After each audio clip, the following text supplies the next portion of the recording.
This isn't a story I'm proud of, but it's one that happened to me. It's the truth of how I learned that sometimes the only way to get back what's yours is to take something someone else loves more than they ever loved you.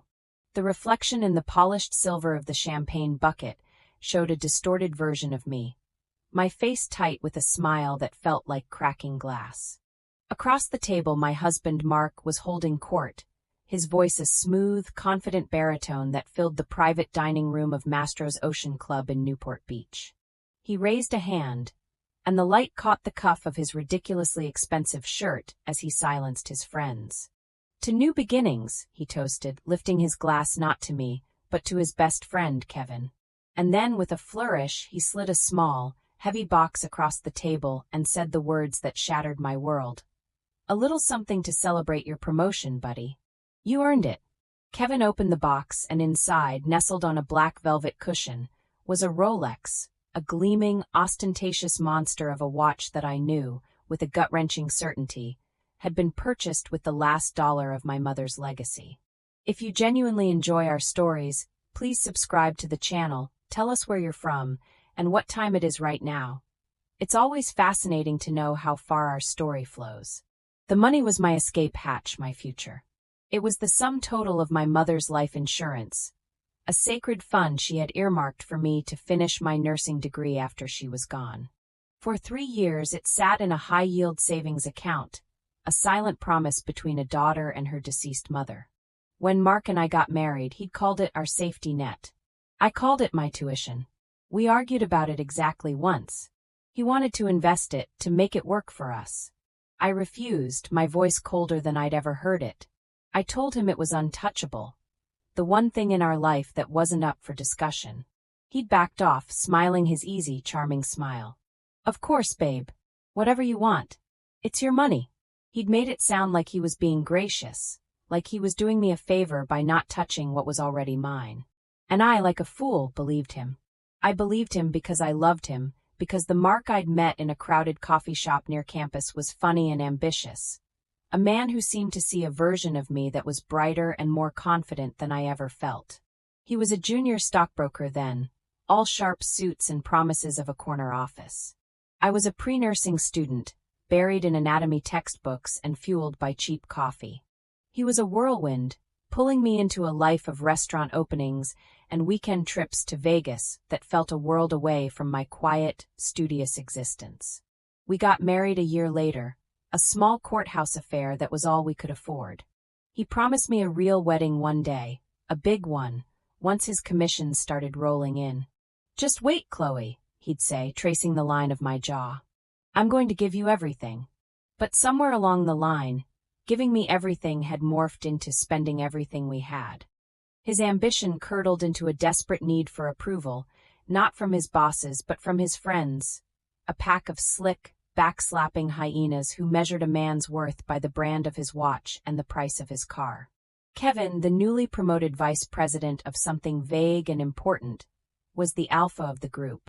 Mark orbited him like a desperate moon, constantly seeking his validation.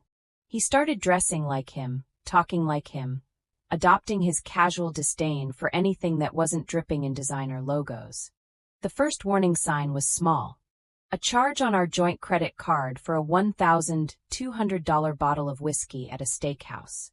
"It was a client dinner, babe," he'd explained, waving it off. "You have to spend money to make money." The problem was, the clients were always his friends, and the money being made was never ours. It just seemed to vanish into a black hole of social posturing. He insisted we move into a pricier apartment in Irvine, one with a saltwater pool and a valet service we never used. He leased a car, a vintage 1968 Ford Mustang, a gleaming black beast with a rumbling engine that was his pride and joy. He called it an investment. I knew it was a prop, a piece of his carefully constructed costume. I tried to talk to him about it, about saving, about my plans to finally re-enroll in school for the fall semester. He'd cut me off, a flicker of annoyance in his eyes. "We're fine, Chloe. Relax. I've got everything under control." To keep the peace, I let it go. I told myself this was a phase, that the real Mark was still in there somewhere. But now, watching him bestow a gift that cost more than a year of my education, I knew the real Mark was a stranger. A thief who had looked me in the eye and lied. As Kevin strapped on the watch, his face a mask of smug satisfaction, Mark caught my eye and winked, as if to say, "See? This is how it's done. This is power." In that moment, the love I had for him didn't just die. It curdled into something cold and hard and heavy in my chest. I felt the floor drop out from under me, the chatter of the restaurant fading into a dull roar in my ears. The waitress appeared at my elbow.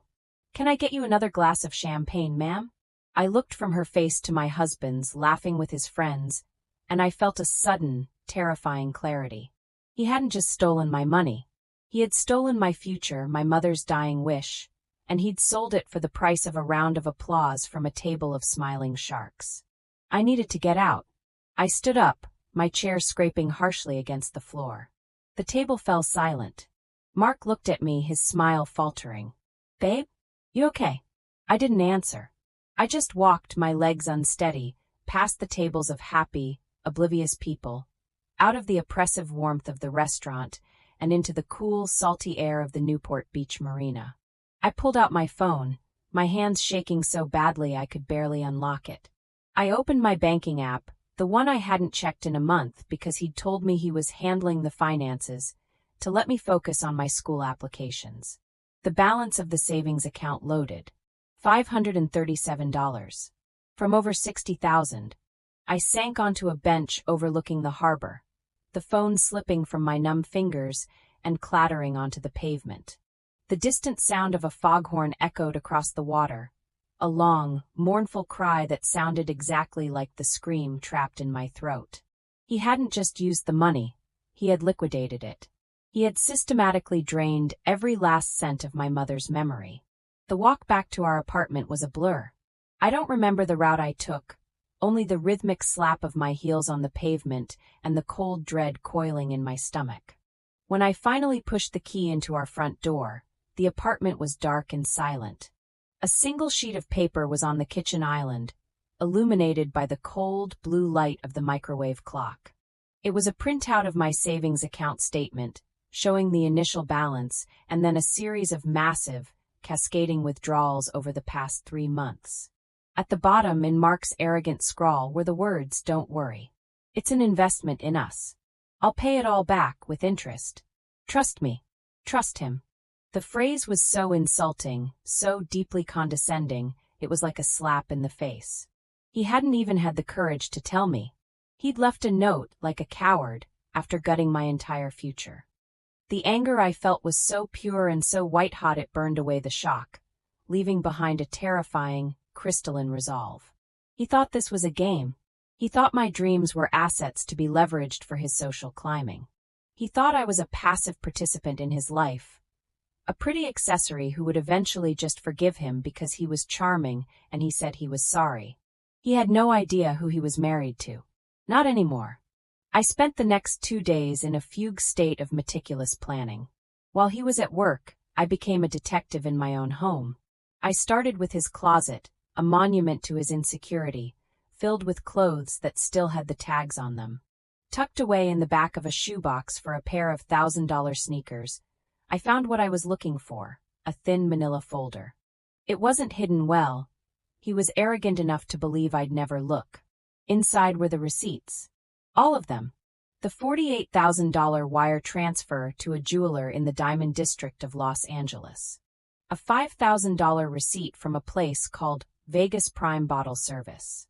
Thousands of dollars in charges from exclusive golf clubs and designer clothing stores. It was a roadmap of my stolen future, a ledger of his betrayal. But then I found the most important document of all, tucked into the very back of the folder. It was the official California certificate of title for his beloved 1968 Mustang. And my breath caught in my throat. There, on the line for the registered owners, were 2 names, Mark R. Peterson and Chloe M. Peterson. I stared at my name on that document for a full 5 minutes, my heart hammering against my ribs. I couldn't believe his stupidity. I remembered the day we bought the car. We were at the DMV in Costa Mesa, a place that smells of stale coffee and quiet desperation. He was preening, so proud of his new toy. When the clerk asked about the registration, he'd casually said, "Put us both on there. It'll be cheaper for the insurance." His own cheapness, his own need to save a few $100s on his premium, was the very thing that was about to become his undoing. It was poetic. The car was his identity. It wasn't just a vehicle to him, it was a statement. He spent every Saturday polishing its chrome, every Sunday taking it on long, pointless drives down Pacific Coast Highway. His friends fawned over it. It was the centerpiece of his fabricated life, the ultimate proof that he was the successful, powerful man he so desperately wanted to be. And his name was right there, next to mine, separated by the word "and" or. The beautiful, magical, legally binding word "or." That meant either of us could sell it. I didn't need his permission. I didn't need his signature. The plan began to form in my mind, not as a vague idea of revenge, but as a series of clear, logical steps. This wasn't about emotion anymore. This was about restitution. He had converted my future into assets for himself. I was simply going to convert his most prized asset back into my future. My first call was to the admissions office at the University of Southern California's nursing school, the program I'd dreamed of for years. I spoke to a kind, patient woman named Mrs. Gable. I explained that I had been accepted for the fall semester, but had deferred due to unforeseen financial circumstances. I asked her what the absolute final deadline was to pay the tuition in full to secure my spot. "Well, the deadline was technically last week," she said, her voice sympathetic. "But we sometimes have a little wiggle room. If you could have the funds wired by Friday at 5 p.m., we could still process it." Today was Tuesday. I had 3 days. My next search was for classic car buyers. I didn't want to go to a dealership. They'd lowball me and the process would take weeks. I needed a private buyer, someone who paid in cash or with a cashier's check, someone who understood the value of the car and wanted a quick, clean transaction. I found a website for a well-known classic car restoration specialist in Burbank, a man named Sal. He had a reputation for being discreet, fair, and most importantly, fast. His website said, "We pay top dollar for pristine classics. Same-day offers and immediate payment." I took a deep breath and dialed the number. A gruff, no-nonsense voice answered on the second ring. "Sal's." I explained what I had. A '68 Mustang GT, black, pristine condition, low mileage. I could hear him perk up through the phone. "Yeah, all original parts." "All original," I confirmed, remembering the endless hours Mark had spent boasting about its authenticity. "Can you send me some pictures?" "Interior, exterior, the engine block. If it's what you say it is, I can have a guy down in Orange County to look at it tomorrow morning." An hour later, I had sent him a dozen high-resolution photos I'd taken with my phone, my hands steady and my purpose clear. Mark was at a 2-day conference in San Diego, which I knew was code for a golfing trip with Kevin and the rest of his disciples. The timing was perfect. Sal called me back within 20 minutes. "The car's a beaut," he said, his voice now laced with professional admiration. "A real gem. I can offer you $55,000. Cashier's check. My guy can be there at 10 a.m. tomorrow with the check and a flatbed to tow it away. You got the title, free and clear?" I looked at the certificate in my hand. "Yes," I said, my voice unwavering. "The title is right here." "Good," he said. "Just have it ready to sign over. My guy's name is Hector. He'll handle everything." After I hung up, I sat in the silence of the apartment, the weight of my decision settling over me. This was it. There was no going back. Part of me was terrified. The Mark I knew, the man with the explosive temper and the fragile ego, would be apoplectic. But the thought of his rage was drowned out by the image of my mother's face, the memory of her telling me, "Your education is the one thing no one can ever take from you, Chloe. Don't let anyone stand in the way of that." Mark hadn't just stood in the way. He had tried to bulldoze the entire path. But he'd made one critical mistake. He'd underestimated me. He saw me as quiet, as compliant, as someone who would absorb his betrayals and eventually forgive him. He never imagined I would fight back. He had no idea I was capable of taking the thing he loved most and turning it into ashes. Tomorrow morning, his entire world, the shiny, hollow world he had built with my money, was going to come crashing down. And I was going to be the one holding the match. The next morning, I woke up before the sun, a strange calmness washing over me. There was no fear, no hesitation, just a single-minded focus on the task ahead. I showered, dressed, and meticulously cleaned the apartment, erasing any trace of the chaotic, grief-stricken woman I had been just a few days ago. I was someone else now. Someone methodical. At exactly 9:45 a.m., I went down to our assigned parking spot in the garage. The Mustang sat there under the fluorescent lights, a perfect black monolith. It was a beautiful car, I had to admit. A work of art. But all I saw was my tuition, my clinical rotations, my future career. I ran a hand over its cool, polished hood, a silent goodbye. At 10 a.m. sharp, a heavy-duty flatbed truck rumbled into the parking garage, its diesel engine echoing off the concrete walls. A man named Hector, built like a refrigerator with a kind, weathered face, hopped out.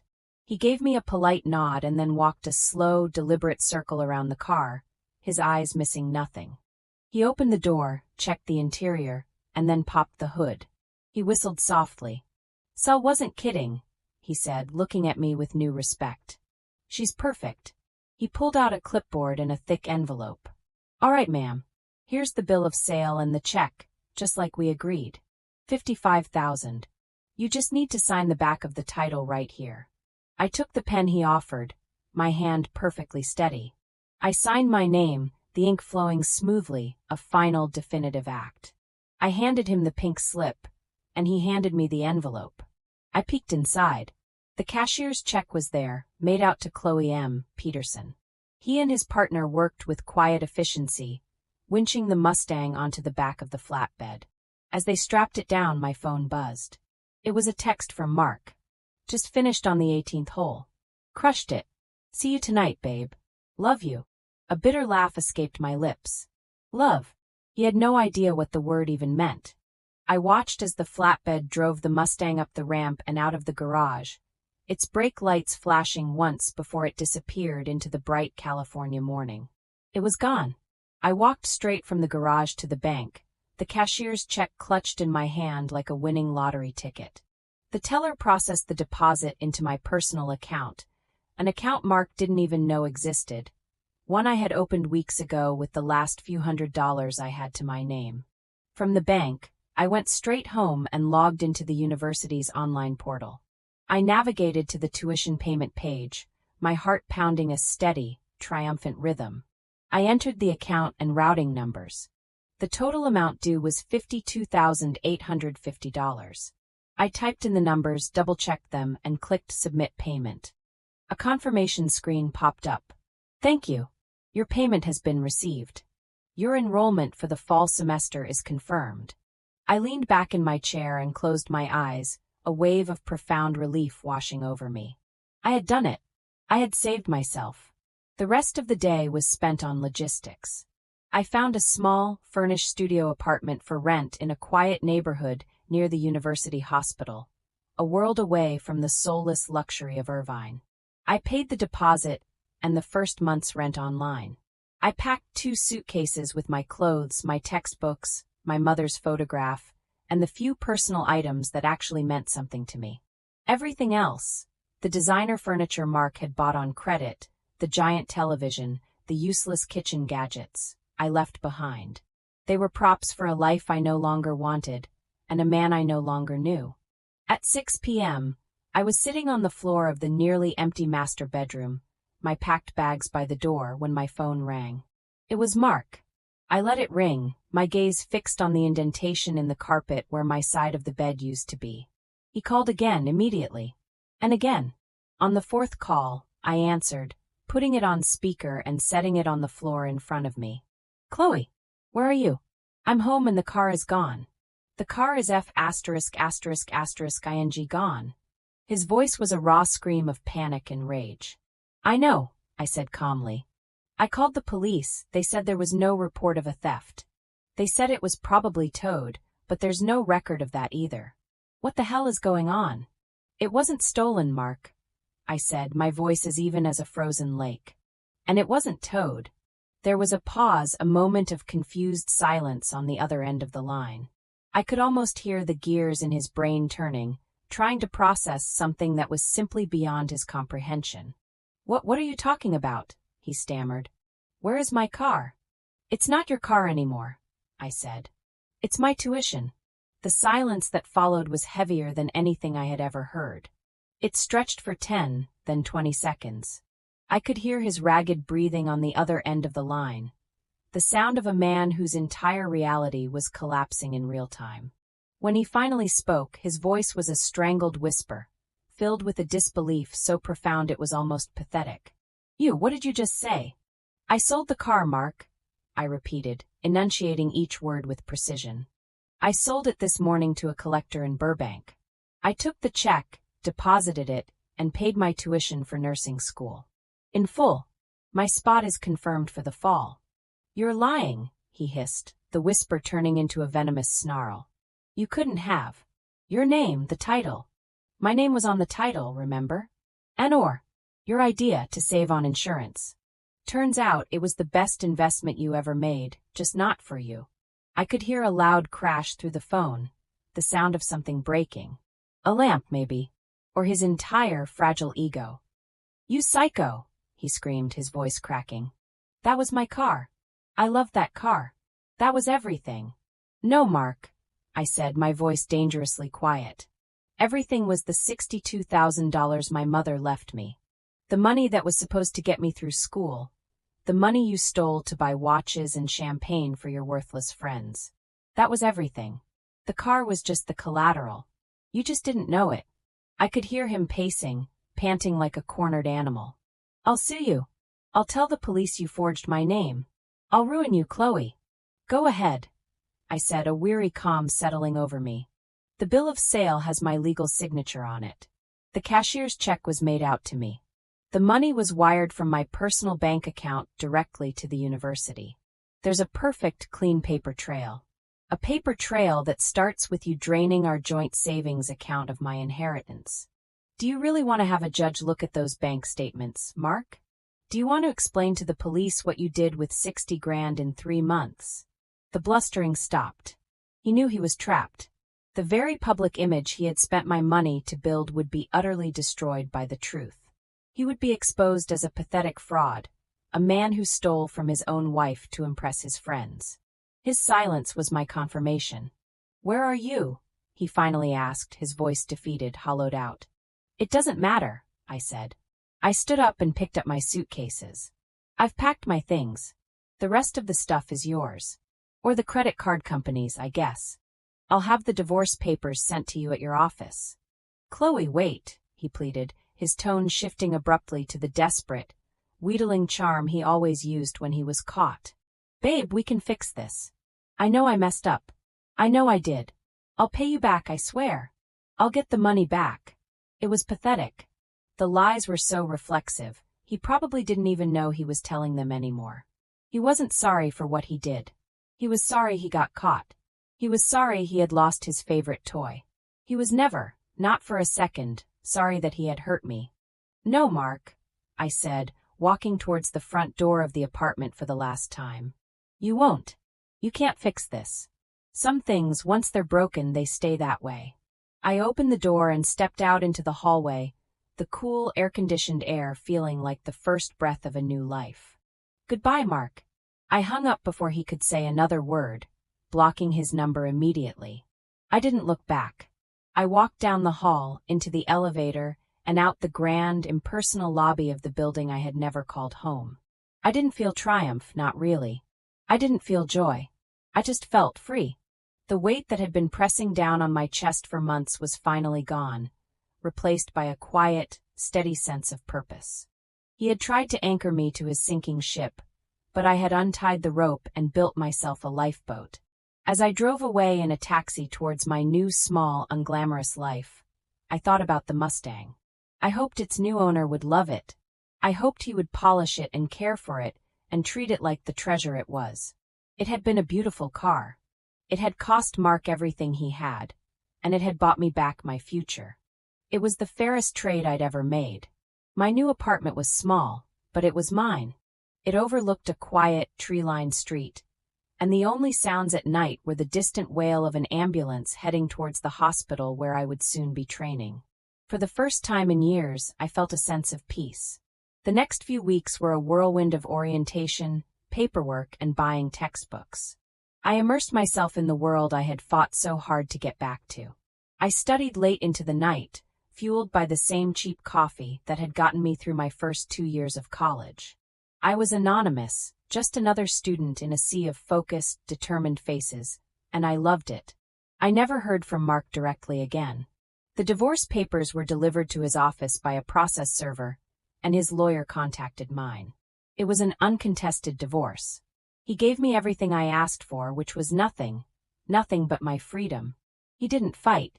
The threat of financial discovery, of having his carefully curated image shattered in a public courtroom, was enough to ensure his complete and total cooperation. I heard whispers about him through a mutual acquaintance. His world had unraveled with astonishing speed. Kevin, the recipient of the Rolex, had apparently been the first to distance himself once the story got out. And it did get out. I never said a word, but Mark, in his panicked, self-pitying rage, had confessed the whole sordid tale to one of his friends, trying to paint me as the villain. It had backfired spectacularly. They didn't see me as a psycho, they saw him as a loser. A man who was so financially inept that his wife had to sell his car out from under him. The one thing his social circle could not tolerate was the stench of failure. He lost his car, his wife, and his friends in the span of a week. Last I heard, he'd been forced to move into a cheap apartment in a less desirable part of town and was struggling to keep his job. His brilliant career, built on a foundation of lies and my mother's money, had crumbled to dust. One evening, about 6 months into my program, I was walking home from a late study session at the library. It was a cool, clear night, and I was mentally running through a checklist of symptoms for a patient case study. As I waited at a crosswalk, a car pulled up to the red light. It was a 1968 Mustang GT, gleaming black under the streetlights, its engine purring with a familiar, deep rumble. For a split second, my heart seized in my chest. But then I saw the driver. He was an older man with silver hair and a gentle smile, and he was tapping his fingers on the steering wheel in time with some old rock song on the radio.